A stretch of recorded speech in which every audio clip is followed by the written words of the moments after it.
Enseignement supérieur à l'université, la révolution silencieuse du savoir en ligne démontre la nation. Ainsi démarre la une des journaux. Bonjour. Politique publique, chercheurs et décideurs autour de l'évaluation d'impact. Prise en charge des urgences vitales, plus de 4000 bénéficiaires en 3 semaines, note le quotidien à la page 3. Mise en place de la Sénat, l'expérience au service de la République.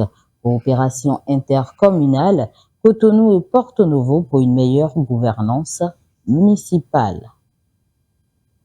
Transformation numérique des médias, l'UNAMEL Bénin échange avec Aurélie Adam-Soulé-Zumaro, titre d'Abaro, le contenu à la page 2. Cotonou, école d'été méthodologie du développement, le rendez-vous africain de l'évaluation des politiques publiques. Résultat du baccalauréat ce jour, candidats et parents entre stress et espoir.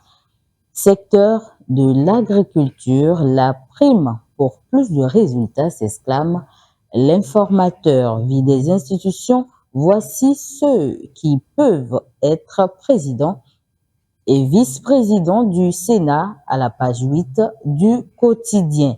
Fédération béninoise de football, le conseil de la Ligue Pro installé. Téléenseignement, étudier depuis son village la connectivité au service de l'autonomie précise. Matin libre. Bénin détenu et exilé politique. Le Sénat, la dernière carte, s'interroge le journal à la page 5. Vie des marchés. Par à coup, le marché dépôt ne dort jamais vraiment. Lutte antiterroriste, l'offensive diplomatique de Wadaï pour désenclaver la défense. Corbin de Lalo, l'exécutif enfin au complet avec l'installation du deuxième adjoint au maire, informe la Nouvelle Tribune. Projet de loi portant code de la forêt, de la faune et gestion durable des terres, le séminaire d'appropriation des députés sous l'autorité du président Djogbenou. Bénin, l'ARMP blanchit la Sénat après le recours d'une société. Mariage forcé au Bénin, l'INF rappelle les peines encourues par les auteurs à la page 12. Gestion de la dette publique. Le Bénin conforte son statut de bon élève de l'UEMOA, rapporte l'événement précis. Diplomatie, Wadaï et Sheikh El Ghazouani renforcent l'axe Cotonou-Nouakchott. En mission de partage et d'immersion au Bénin, la délégation du Togo s'approprie le modèle de la CCI Bénin à la page 7. Employabilité des jeunes, la ministre Bako s'imprègne des initiatives de la GDIZ.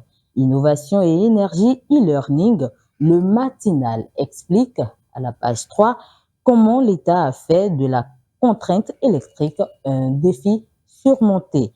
Du champ à la prospérité, la nouvelle révolution verte du Bénin. Assemblée nationale, l'indépendant fait savoir Louis Vlavonou démissionne pour siéger au Sénat. Inondation à Ouida à la page 3, le maire Rouetinou au chevet des populations sinistrées. C'est tout pour les quelques unes utilisées pour cette revue. Merci de l'avoir suivi et restez connectés pour la suite des programmes sur Kadara TV.